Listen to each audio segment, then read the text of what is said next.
సూర్యభగవానుడు కశ్యప మహర్షి మరియు అదితిదేవుల కుమారుడు. ఒక సందర్భంలో ఏదో కారణంచేత సాధారణంగా దక్షిణ యజ్ఞంలో శివుడికి జరిగిన అవమానం తర్వాత సూర్యుడు దక్షిణివైపు ఉన్నందుకు శివుడు ఆగ్రహించి పరమశివుడు సూర్యునిపై కోపంతో తన త్రిశూలంతో దాడి చేస్తాడు. శివుని దాడికి సూర్యభగవానుడు తీవ్రంగా గాయపడి స్పృహ కోల్పోతాడు. తన కుమారుడైన సూర్యుడికి జరిగిన దారుణ పరిస్థితి గురించి తెలుసుకున్న కశ్యప మహర్షి తీవ్రమైన దుఃఖంతో కోపంతో శివుని వద్దకు వెళ్లి ఈ విధంగా శపించారు.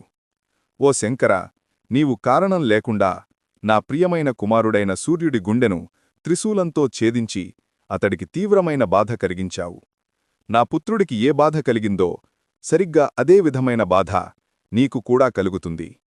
ఎలాగైతే నా కుమారుడిని నీవు హింసించావో అదేవిధంగా నీ చేతులతోనే నీ కుమారుని యొక్క శిరస్సు కూడా ఖండించబడుతుంది.